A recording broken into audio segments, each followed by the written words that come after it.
इस धरा पर जन्म लेने के बाद कोई भी मनुष्य सुखी क्यों नहीं है?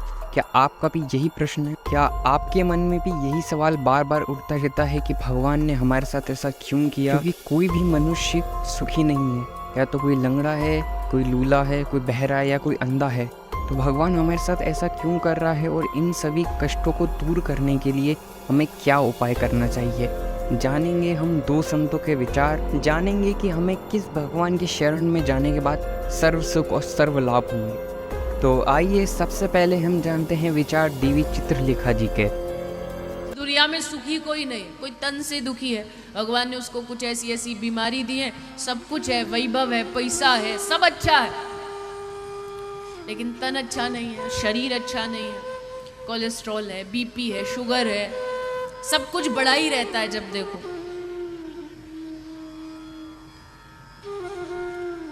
होटल में खाएंगे और फिर हॉस्पिटल में लुटाएंगे, यही होता है आज के टाइम में। कोई तन दुखी, कोई मन दुखी, कोई मन से दुखी है। शरीर अगर भगवान ने अच्छा दे दिया तो घर में कोई ऐसा वाकया हो जाएगा, ऐसी कोई घटना हो जाएगी जिससे मन से दुखी रहता। कोई धन बिन रहे तो दास। इस दुनिया में कितने ऐसे भी लोग हैं, तन अच्छा है लेकिन मन से दुखी है। दोस्तों अभी तो आइए अब जानते हैं संत रामपाल जी महाराज के विचार। महात्मा ने आकर के हमें ये जानकारी दी है कि तुम यहाँ काल के लोक में रह रहे हो और इस स्थान पर तुम कभी सुखी नहीं हो सकते। प्रत्येक प्राणी सुख की खोज में है। उन्होंने सुख को कौन सी दृष्टिकोण से तोल रखा है? अब जिसके पास संतान नहीं है वो सोचता है मेरा संतान हो जाए मैं सुखी हो जाऊंगा। जिसके आंखें नहीं है वो ये सोचता है भगवान मुझे आंखें दे, मैं सुखी हो जाऊंगा। निर्धन ये सोचता है कि मेरे पास धन हो, मैं सुखी हो जाऊंगा। रोगी ये सोचता है मैं रोग मुक्त हो जाऊं, मैं सुखी हो जाऊंगा। पुण्यात्मा, ब्लाइंड मैन इन आंखों वालों से पूछ ले कि वो कितने सुखी है। जिनके संतान नहीं है वो संतान वालों से पूछ ले वो कितने सुखी है। धनवानों से पूछ ले निर्धन कि वो कितने सुखी हैं। और धनवान सोचते हैं राजा लोग सुखी हैं क्योंकि इनकी कमांड चलती है। इन राजाओं से पूछ लीजिए कोई सुखी नहीं। राजा लोग ये सोचते हैं सुख तो स्वर्ग में होता है। स्वर्ग के देवता सोचते हैं कि इंद्र को सुख होगा। इंद्र महादुखी, उसकी हिस्ट्री पढ़कर देखो इतिहास में, पुराणों में। इंद्र सोचता है कि ब्रह्मा विष्णु सुखी होंगे। ब्रह्मा विष्णु महेश की जीवनी देख लो कितने सुखी हैं।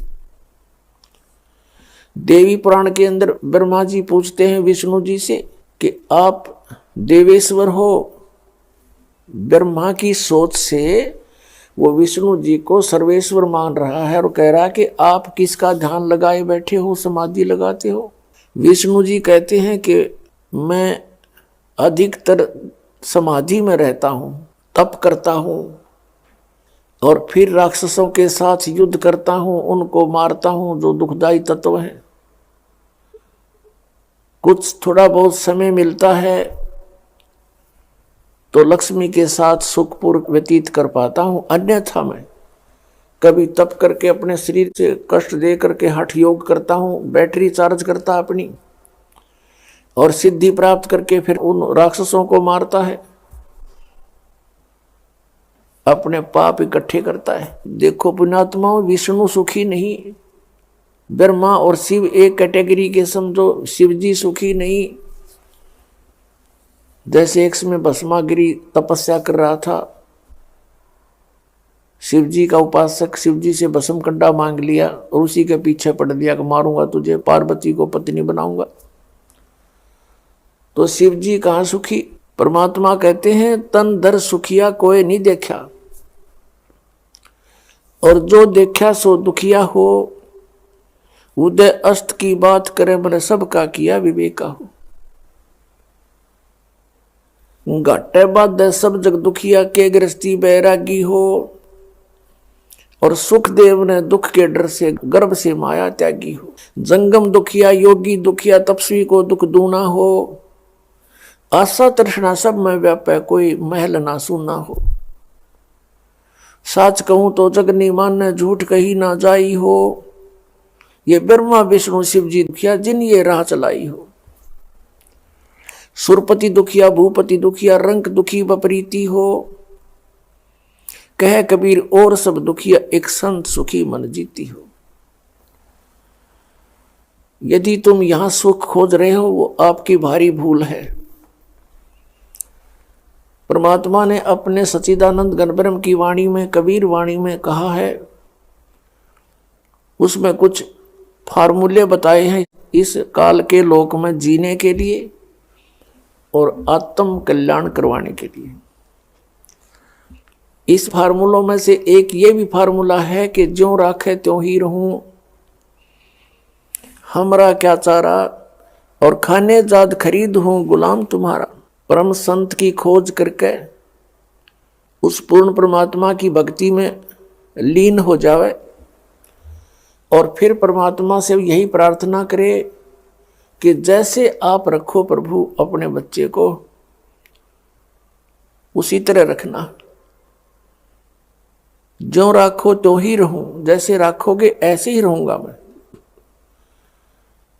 और फिर कहते हैं, राज्य क्रमता राम की रजा धरे जो शीस, दास गरीब दरस परस तिस बैठे जगदीश। परमात्मा की रजा में राजी रहे, प्रसन्न रहे, जैसे भगवान फिर रखे। जैसे जब तक हम परमात्मा की शरण ग्रहण नहीं करते हैं, अपना जीवन जी रहे होते हैं, तो हम अपना प्रारब्ध ही भोग रहे होते हैं। उसमें दुख भी भयंकर आ सकते हैं और यहाँ के नकली सुख भी प्राप्त होते रह सकते हैं। कौन से सुख? जैसे पुत्र प्राप्ति, कोई व्यवसाय की स्थिति ठीक हो जानी, इस तरह के जो सुख हैं ये भी खूब मिल जाएंगे आपको। लेकिन इन सुखों का अस्तित्व तो कुछ नहीं है। ये आपके काम के नहीं हैं। आपके पास अरब संपत्ति होगी, अरबों की, अगले दिन आपकी मृत्यु होगी। वह संपत्ति आपकी कहाँ थी? आपके संतान है, पुत्र पुत्री हैं, पोते पोती होगे, देवता देवती होगे। आप मृत्यु के उपरांत पशु योनि प्राप्त कर गए, कुत्ते में घूम रहे हो, सैर सपट्टा करते उन गलियों के आगे से, आपको टूक भी ना डालने हुए। कहने का भाव ये है कि इस स्थिति को समझकर, यहाँ के सब इन कर्मों और आध्यात्मिक मार्ग को समझकर हमने अपने जीवन को एक सुचारू करना है। जब तक हम परमात्मा की शरण में नहीं है तो दोनों प्रकार के आपके ऊपर वो संस्कार प्रभावी रहेंगे। जब आप परमात्मा की शरण में परम संत के माध्यम से आ जाते हो, फिर आप अपनी मर्जी मत चलाओ। अपने यहाँ दीर्घ रोग लगा हुआ है जन्म और मृत्यु का, और हमने ये रोग कटवाना है। ये भयंकर जो है रोग है आपका, और ये बीमारी सबका लगी हुई है। ये ब्रह्मा विष्णु महेश का भी यही बीमारी है, इनको भी जन्म मृत्यु का रोग है। आपकी क्या राय है हमें कमेंट सेक्शन में ज़रूर बताएं और हमारे चैनल को करें सब्सक्राइब। धन्यवाद।